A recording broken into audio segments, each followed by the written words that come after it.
할렐루야. 1월 19일 금요일 주여운 후 제2주차 말씀 기도에 함께 드리시겠습니다.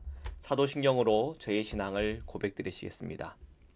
전능하사 천지를 만드신 하나님 아버지를 내가 믿사오며 그 외아들 우리 주 예수 그리스도를 믿사오니 이는 성령으로 잉태하사 동정녀 마리아에게 나시고 본디오 빌라도에게 고난을 받으사 십자가에 못 박혀 죽으시고 장사한 지 사흘 만에 죽은 자 가운데서 다시 살아나시며 하늘에 오르사 전능하신 하나님 우편에 앉아 계시다가 저리로서 산자와 죽은 자를 심판하러 오시리라.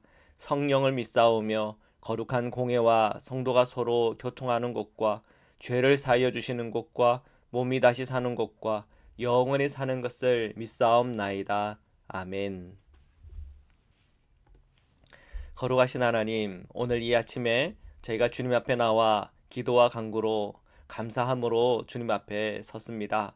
저희 심령과 마음에 오늘 이 땅 가운데 역사적으로 오셔서 우리에게 가르치시고 말씀하시고 병자를 고치시고 또한 십자가에서 죽으시고 살 만에 부활하셨으며 승천하셨으며 다시 오시겠다 약속하신 예수 그리스도에 관하여 더 영적으로 눈이 열리게 하여 주옵소서. 말씀을 읽고 묵상하는 가운데 주님을 만나고 뜨겁게 만나며 주님 앞에서 그 말씀을 순종하며 나아갈 때 주시는 하나님의 복을 누리게 하여 주옵소서. 예수님의 이름으로 기도드립니다. 아멘. 요한복음 1장 43절에서 51절의 말씀을 함께 보시겠습니다. 43절부터 읽겠습니다. 이튿날 예수께서 갈릴리로 나가려 하시다 빌립을 만나 이르시되 나를 따르라 하시니 빌립은 안드레와 베드로와 한 동네 벳세대 사람이라. 빌립이 나다나엘을 찾아 이르되 모세가 율법에 기록하였고 여러 선지자가 기록한 그 일을 우리가 만났으니 요셉의 아들 나사렛 예수니라. 아멘. 자, 요한복음 1장 43절에서 51절을 저희들이 살펴볼 텐데요. 43절과 44, 45절에 예수님께서 제자들을 이렇게 모으시는 장면과 연결이 되고 있다는 걸 알 수가 있죠. 이미 안드레 베드로는 예수님을 따르는 제자로 이렇게 등록이 된 겁니다. 그리고 빌립 또한 제자로서 등록을 한 거죠. 그런데 45절에 보니까 이 빌립이 나다나엘을 찾아간 이야기가 이렇게 기록이 되어 있는 걸 봅니다. 나다나엘을 찾아가서 빌립이 설명하기를 모세가 율법에 기록한 한 분, 그리고 여러 선지자들이 기록한 그 사람을 우리가 만났어. 이렇게 얘기를 한 겁니다. 모세가 율법에 기록하였고 여러 선지자가 기록한 그 이는 누구를 얘기하는 거죠? 메시아를 얘기하는 겁니다. 히브리어로는 메시아고 헬라어로는 그리스도이죠. 메시아 그리스도를 우리가 만났다. 그분이 누구죠? 예수죠. 근데 거기에 이제 수식어가 붙습니다. 요셉의 아들 나사렛 예수. 자, 요셉의 아들이라고 하는 것은 예수님은 어떤 가족 안에 속해 있는가, 어떤 가문에 속해 있는가를 보여주는 구절인 거죠. 요셉의 아들로 이렇게 요셉의 아들인 예수. 그리고 이제 나사렛이라고 하는 동네가 붙죠, 그죠? 지역입니다. 나사렛 동네에서 나사렛이 고향인 예수. 이제 이런 이제 의미인 거죠. 저는 고향이 부산입니다. 그러니까 고향이 부산인 금원재 목사 뭐 이렇게 아니면 또는 뭐 부산에서 태어난 금원재 목사 뭐 이런 식으로 어떤 수식어가 이렇게 붙는 거잖아요. 뭐 옛날도 그랬지만 또 한국도 옛날 보면 이렇게 혈연 그리고 지연 거기에다가 플러스 학연이 참 중요하지 않습니까? 아마 요한복음이 기록됐던 당시에도 이런 누구네 집 아들인가 그리고 어느 동네에서 어느 동네가 그의 고향인가 이런 것이 참 중요했나 봅니다. 그래서 예수님이라고 하는 그 존재 앞에 여러 가지 수식어가 붙고 있습니다. 자, 계속해서 보겠습니다. 46절부터 읽겠습니다. 나다나엘이 이르되 나사렛에서 무슨 선한 것이 날 수 있느냐? 빌립이 이르되 와서 보라 하니라. 예수께서 나다나엘이 자기에게 오는 것을 보시고 그를 가리켜 이르시되 보라 이는 참으로 이스라엘 사람이라 그 속에 간사한 것이 없도다. 나다나엘이 빌립에게 말하길 나사렛에서 무슨 선한 것이 날 수 있냐.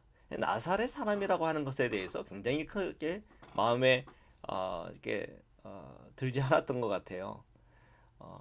아마 그가 성경을 너무 잘 알고 있었기 때문에 메시아는 베들레헴에서부터 메시아가 나타나는 거지 무슨 나사렛에서 예수님이 나타난단 말이냐. 아마 이 지역명 때문에 아주 큰 실망을 했던 것 같습니다.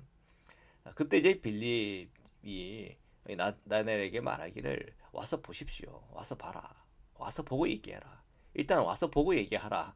그렇게 권면을 하지 않았습니까? 나다나엘이 그 권면을 듣고 이제 예수님을 찾아간 거죠. 47절에 보니까 예수님은 나다나엘이 자기 오는 걸 보신 거죠. 그리고 예수님이 먼저 나다나엘에게 말씀하십니다. 보라, 이는 참으로 이스라엘 사람이라 그 속에 간사한 것이 없도다. 나다나엘이 좀 놀랬겠죠. 처음 보는 분인데 멀리서 자기를 보자마자 이런 말씀을 하시는 거죠. 야, 참으로 이스라엘 사람이다. 그 속에 간사한 것이 없다. 어떤 느낌일까요? 이 사람이 누구신데 나를 알지? 이제 그런 질문이 아마 떠올랐을 것입니다. 자, 48절부터 읽겠습니다. 나다나엘이 이르되 어떻게 나를 아시나이까? 예수께서 대답하여 이르시되 빌립이 너를 부르기 전에 내가 무화과 나무 아래에 있을 때 보았노라. 나다나엘이 대답하되 라비여 당신은 하나님의 아들이시요 당신은 이스라엘의 임금이로소이다. 자, 나다나엘이 예수님이 그렇게 처음 나를 보자마자 뭐 간사한 것이 없다 그러고 뭐 참으로 이스라엘 사람이라 그러고 그렇게 얘기하니까 좀 궁금한 거죠. 어떻게 나를 아시죠? 지금 저를 처음 보는 건 아닙니까? 자, 그런 이제 의문을 나타날 때 예수님이 이 나다나엘에게 말씀하는 겁니다. 빌립이 너를 부르기 전에 네가 무화과 나무 아래 있을 때 봤다 하는 거죠. 이 말에 이 나다나엘이 큰 충격을 받은 거죠. 처음 보는 사람인데 그리고 이 빌립이 나를 만나서 이야기하기도 전에 내가 뭘 하고 있는지를 이분이 어떻게 알지? 그런 궁금증이 온 거고 뿐만 아니라 그것이 충격으로 와닿았던 것 같아요. 굉장히 영적인 신비감에 사로잡힌 겁니다. 그러면서 이 나다나엘이 처음에는 나사렛에서 무슨 선한 게 오냐 그렇게 자기는 굉장히 비판적으로 봤던 자신의 마음이 이 순간 다 무너져 내린 거죠. 라비여 당신은 하나님의 아들이시요 당신은 이스라엘의 임금이로소이다. 이 얘기는 메시아로서의 고백인 거죠.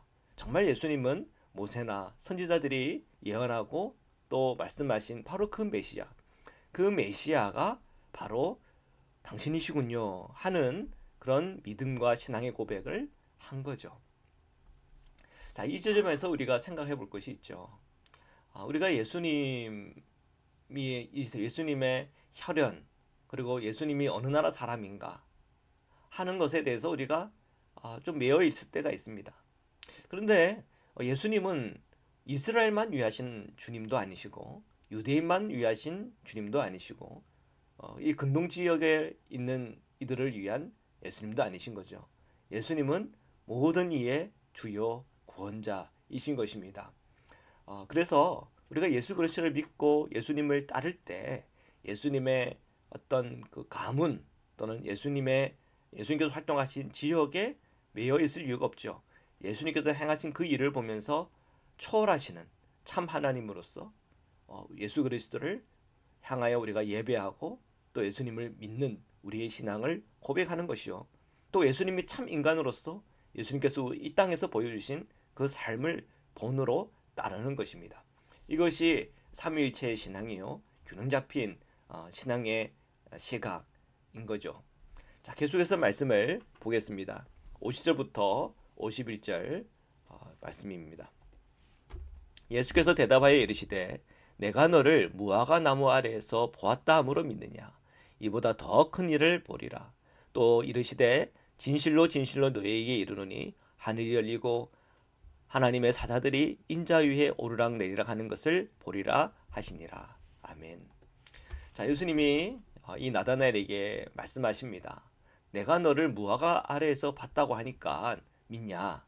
이보다 더 큰 일을 볼 것이다. 여러분, 더 큰 일은 뭘까요? 자, 요한복음의 전체의 그 맥락 속에서 이 더 큰 일이라고 하는 것은 예수님의 십자가를 지나 부활하신 예수님을 체험하고 경험하는 일입니다. 이보다 더 큰 일이 없는 거죠. 예수님의 십자가를 통해서, 그 은혜를 통해서 속죄 곧 죄사함을 받았고, 우리가 하나님 앞으로 담대하게 나아갈 담력을 우리가 얻은 것입니다.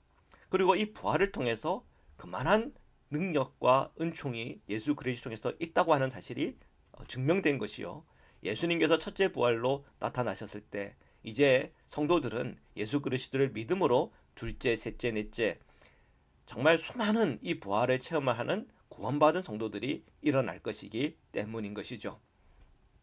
51절에 보니까 하늘이 열리고 하나님의 사자들이 인자 위에 오르락내리락 하는 걸 본다, 이렇게 말씀하고 있습니다.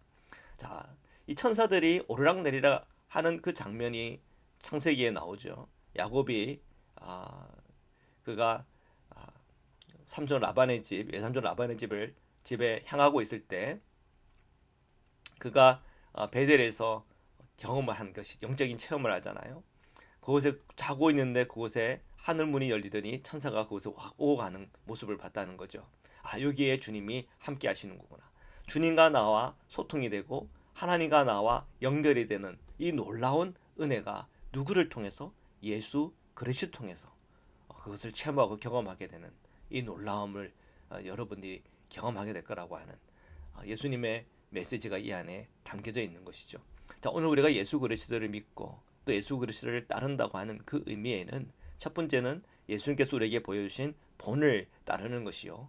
두 번째는 우리가 예수 그리스도 통해서 하나님을 체험하고 경험하며 예수님을 예배하는 가운데 우리가 이 예배를 통하여 정말 무한하시고 전능하신 주님과 통한다고 하는 이 놀라운 복 안에 우리가 거하고 있는 것입니다.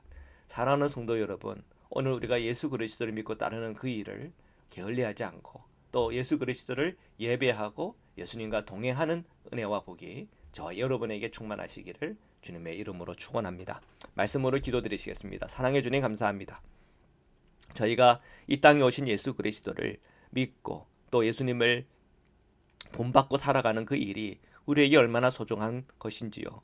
주님께서 사랑하라 말씀하셨사오니 저희가 더 사랑하는 삶을 살아갈 수 있도록 은혜를 주옵소서. 예수 그리스도께서 하나님의 아들이요 또 전능자시요 하나님 바로 그분인 것을 우리가 믿습니다. 주님, 그 믿음 안에 주님과 연합하며 주님을 따르며 주님을 찬미하며 주님을 예배하는 예배자로서 늘 서게 하여 주셔서 늘 하늘과 연결되고 하늘과 통하는 성도의 삶을 살아가게 하여 주옵소서. 오늘 몸이 연약한 이들에게는 치유와 회복으로 응답하여 주시기를 간절히 원하고 소원합니다. 주님, 우리 홍영 권사님 그 눈 수정체 수술을 받았습니다. 주님, 온전한 회복을 저에게 허락하여 주시고 주님의 놀라우신 섭리와 놀라우신 주님의 표적과 기적과 이사가 그 안에 나타날 수 있도록 주여 함께하여 주옵소서. 몸이 연약한 우리 성도님들 한 분 한 분 주님의 은혜로 덮어주옵시고 오늘 우리의 기도의 제목 가운데 응답하여 주옵소서. 온 세계 가운데 전쟁 속에 고통당하는 이들을 기억하여 주소서. 그리고 재난 가운데 고통당하는 이들을 기억하여 주옵소서. 온갖 여러 가지 비극적인 삶 속에 고통당하는 우리 이웃들을 기억하여 주옵소서. 저들을 위해 주님의 구원이 임하고 하나님의 위로가 함께 임하도록 주님 함께 하여 주옵소서. 오늘도 저희와 동행하시고 함께 하시는 예수 그리스도의 이름으로 기도드립니다. 아멘. 우리 주기도문으로 마치겠습니다. 하늘에 계신 우리 아버지여, 이름이 거룩히 여김을 받으시오며 나라에 임하오시며 뜻이 하늘에 치는 것 같이 땅에서도 이루어지이다. 오늘날 우리에게 일용할 양식을 주옵시고 우리가 우리에게 죄 지은 자를 사해 준 것 같이 우리의 죄를 사하여 주옵시고 우리를 시험에 들게 하지 마옵시고 다만 악에서 구하옵소서. 나라와 권세와 영광의 아버지께 영원히 있사옵나이다. 아멘.